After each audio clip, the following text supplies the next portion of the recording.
media lain ya. Kalau dalam berita online itu kan sekarang lebih umum kita kopas berita lain yang kita taruh di media kita. Tapi percayalah ya,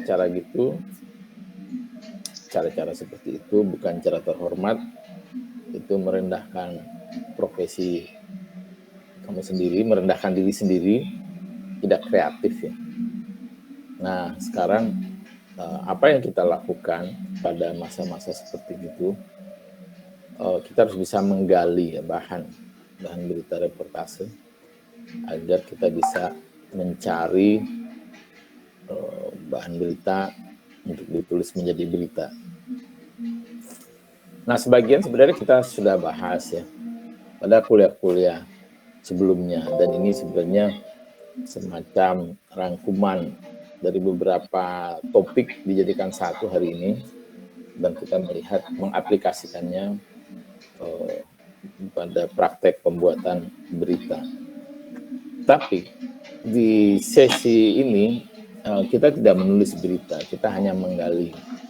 Persoalan menulis berita nanti di akhir kita akan, mungkin di akhir kuliah atau apa, menulis berita ini, penggalian bahan berita ini. Kalau sekarang mungkin nggak cukup waktu. Sekarang kita mencari unsur-unsurnya, penggalian bahan-bahan berita tersebut, sehingga dia menjadi bahan berita yang bisa dikembangkan dan kamu tulis menjadi berita. Nah, sebelum itu saya ingin kasih slide yang begini ya. Ini adalah proses ya. Ini adalah sebuah proses. Kalau banyak input, banyak output ya. Itu selalu ya. Kalau kamu apapun dalam sebuah proses, ada inputnya, pasti banyak outputnya ya. Yang namanya proses, dalam input itu ada kriterianya. Input itu adalah sesuatu yang dimasukkan ke dalam sistem, tapi sesuatu itu ada persyaratannya gitu ya. Misalnya kamu ingin membuat kue ya, pabrik, prosesnya adalah pertama kamu harus menginput bahan-bahannya. Bahan-bahannya itu sudah ditentukan. Mungkin kamu masukin tepung ya, masukkan telur, gula, mentega, baking powder, dan lain-lain. Kemudian masuk ke proses, maka hasilnya adalah kue yang sudah tidak terbagi-bagi lagi, tidak ada bentuk telurnya lagi, tidak ada bentuk tepungnya lagi, itu yang ada adalah kue. Itu namanya proses. Jadi kalau banyak inputnya, banyak outputnya. Sebuah pabrik memerlukan banyak input karena outputnya dia harus massal. Nah, ini juga perumpamaan yang paling gampang adalah seperti gajah ya. Gajah itu dalam proses metabolisme pencernaannya makin banyak dimakan. Kalau gajah kan makannya banyak nih, outputnya juga banyak. Outputnya itu bisa jadi energi, jadi apa? Jadi badannya yang besar gitu, atau output buangannya ya, kotorannya juga banyak. Itu alami. Jadi dalam proses itu begitu. Nah, dalam hal ini yang perlu kamu camkan adalah pada proses pembuatan berita itu inputnya adalah membaca ya. Membaca semua tulisan ya, membaca alam ya, mengamati, membaca sekitar, dan outputnya adalah ide ya, ide apa yang bisa kamu lakukan gitu. Sebenarnya bukan hanya menulis berita, menulis apapun kamu harus banyak membaca, akhirnya kamu banyak menulis. Kalau kamu tidak banyak membaca, ya tidak ada yang akan kamu tulis, sebab isi kepala kamu kering gitu ya. Bahkan puisi pun ya begitu, kamu harus banyak membaca untuk menulis sebuah puisi ya. Membaca, merasakan, dan lain-lain. Ini hanya selingan atau pengantar untuk mencari ide ya dalam membuat berita. Nah, seperti tadi saya bilang bahwa kita mungkin dihadapkan pada situasi yang kering berita ya. Tidak ada peristiwa baru yang terjadi, maka tidak ada berita. Ya. Kamu bayangkan ya, seandainya nih, ya, seperti kamu dalam tidur. Ya. Tidur itu kan semuanya mimpi. Kamu nggak melihat apa-apa, tidak ada peristiwa apa-apa ya. Ya tidak ada yang kamu ceritakan begitu pagi. Kalaupun kamu mimpi, nah itu ada peristiwa mimpi, itu bisa diceritakan. Tapi dalam sehari-hari reporter, kalau nggak ada peristiwa baru ya susah cari berita, tidak ada berita. Sudah tidak ada peristiwa baru, juga tidak ada siaran pers. Ya. Siaran pers yang bagus, biasanya siaran pers itu selalu jelek. Mengapa siaran pers selalu jelek? Karena siaran pers itu dibuat bukan untuk kepentingan pembaca kita, tapi siaran pers itu dibikin untuk kepentingan yang menerbitkan siaran pers tersebut. Bisa perusahaan, bisa pemerintah, bisa organisasi, bisa macam-macam. Dia mengeluarkan siaran pers untuk kepentingan dari lembaga dia. Karena itu jarang siaran pers yang bagus. Di masa normal saja siaran pers jarang yang bagus, apalagi di masa paceklik ya, di masa pandemi misalnya gitu. Nah, kamu harus milih-milih. Jika tidak ada siaran pers yang bagus ya, kemudian situasi yang lain yang membuat kamu paceklik itu adalah liburan panjang, membuat tidak ada aktivitas pemerintahan, bisnis, dan lembaga formal lainnya. Ini misalnya terjadi kalau di zaman tidak paceklik, di zaman tidak pandemi, libur panjang tahun baru, libur panjang lebaran ya, itu tidak ada kegiatan ekonomi formal biasanya, tapi adanya arus manusia yang pulang mudik gitu. Nah di saat-saat begini wartawan ekonomi, wartawan olahraga itu biasanya susah cari berita ya. Apalagi gitu yang ditulis, nggak ada pertandingan sepak bola, nggak ada pertandingan balap mobil dan lain-lain. Ini semua terjadi seperti pandemi kemarin membuat hampir semua aktivitas dilakukan dari rumah. Nah di saat-saat ginilah ya kejelian kamu sebagai wartawan itu diuji. Apa kamu bisa mengatasinya apa enggak gitu ya.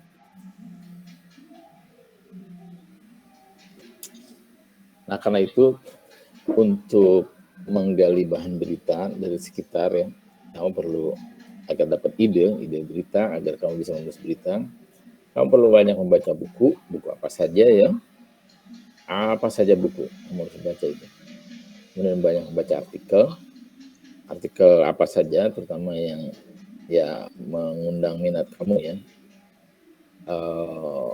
atau artikel yang kamu bidangi dalam liputan. Misalnya kalau kamu wartawan ekonomi ya, artikel tentang ekonomi. Bahkan kalau kamu wartawan memasak kuliner ya artikel tentang masak dan lain-lain. Ada saja berita ya, misalnya itu soal masak. Saya lihat di BBC itu dia kayaknya dipaceklik juga tuh untuk berita. Lalu dibikin berita gini. Ada sebuah akun di media sosial namanya, akun itu sangat terkenal ya, followernya puluhan juta. Dia menyajikan cara memasak gitu ya. Lalu nih si wartawan BBC iseng kali ya, dibikin cara memasak yang dianjurkan dalam akun itu. Padahal tuh banyak ya, jutaan orang ini followernya, dan telah dibaca juga jutaan postingan itu. Lalu dicek oleh si BBC, makanan yang jadi itu tidak sesuai, tidak sama dengan yang disajikan pada akun itu. Artinya itu hoax aja ya. Dia ingin cari ini aja, cari popularitas gitu. Nah begitu, itu juga terjadi bukan di Indonesia aja, bukan di media online kecil aja, tapi seperti BBC di London itu pusatnya gede banget itu juga begitu, paceklik dibikin begitu. Jadi dia membaca dia tentang masakan, wartawan masakan, dia baca akun tentang kuliner, lalu kesimpulannya begitu. Nah, kamu udah pastilah harus banyak membaca media massa, ya online, offline, yang dalam negeri, yang luar negeri, dan lain-lain. Ya. Kamu penting juga meng-follow akun media sosial ya, sesuai bidang kamu. Misalnya kan media sosial itu banyak, ada yang concernnya di olahraga, ada yang concern di politik, itu kamu follow aja. Kemudian kamu juga follow tokoh terkenal sesuai dengan bidang kamu ya. Kalau kamu suka entertain ya kamu follow itu orang-orang yang bergerak di bidang entertain. Kalau olahraga kamu follow orang tokoh yang di olahraga. sekarang ini ada kecenderungan misalnya di berita politik atau di berita olahraga, tokoh-tokoh politik, tokoh-tokoh olahraga, atau tokoh bahkan selebriti itu kalau membuat pernyataan ditulisnya di Twitter ya. Kebanyakan sih Twitter, ada juga di Instagram kalau dulu. Ditulis di Twitter sikap dia tentang suatu hal, misalnya tentang Messi dapat Ballon d'Or kemarin, lalu dikutip oleh media, dikonfirmasi oleh media, lalu ditulis jadi berita. Nah itu juga bahan ya, cara menggali bahan berita. Nah kalau kau punya kesempatan bertemu dengan tokoh di dalam negeri, ya kamu temuilah dia, bicara dengan dia ya. Atau ahli apa aja, ahli gempa ya, ahli COVID, ahli masakan. Kemudian kamu tahu pengusaha kecil, pengusaha menengah, pengusaha besar, konglomerasi ya, kamu ngobrol mereka, kemudian tetangga kamu itu juga adalah sumber berita ya. Tetangga kamu adalah indikator bagi perkembangan ekonomi dan kesehatan pada masyarakat umumnya ya. Jika sebagian besar tetangga-tetangga kita misalnya makan makin susah ya, itu artinya ekonomi lagi buruk.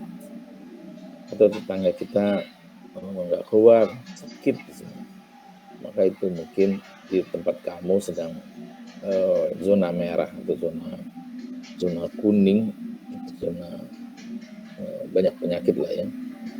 Nah bicara dengan mereka itu bisa membuat jadi berita. Atau tetangga kamu ternyata tanpa kamu ketahui sebelumnya dia terjerat pinjol gitu ya, nah, itu juga bahan berita. Begitu intinya begitu. Jadi kamu harus membuka mata besar-besar ya, buka telinga besar-besar, kemudian kamu merasakan apa yang terjadi di sekeliling kamu setelah ketika kamu membuka mata, buka telinga. Nah dari situ kamu dapat ide. Sebab itu adalah semua input yang masuk ke dalam memori kamu, masuk ke tubuh kamu, masuk ke otak kamu, lalu diproses di otak. Tergantung apakah di otak kamu menanam software ya, untuk melatih kepekaan. Jadi kalau misalnya kamu mau menanam software itu, maka semua informasi itu kamu keluarkan menjadi output, menjadi ide tulisan kamu. Kalau kamu reporter ya jadi berita, kalau kamu menjadi penulis novel ya mungkin jadi bahan cerita novel kamu, kalau menjadi penulis cerpen itu juga bisa bahan buat cerpen kamu. Intinya kalau kamu nulis, kamu tetap harus memasukkan sesuatu dalam kepala kamu ya, agar ada yang dikeluarkan. Kalau nggak ada yang dimasukkan, pasti nggak ada yang keluar dari otak kamu. Nah, jadi menggali bahan berita dari sekitar itu, seperti tadi saya sudah katakan, kamu dari membaca buku, baca artikel, baca media massa ya, follow akun media sosial, follow akun tokoh terkenal, kemudian bicara dengan siapa saja di lingkungan kamu ya, yang kamu kenal. Nah dari mereka kamu bisa dapat ide, tangkap ide dari media yang Anda baca atau dari orang yang kamu ajak bicara. Selalu aja ada ide.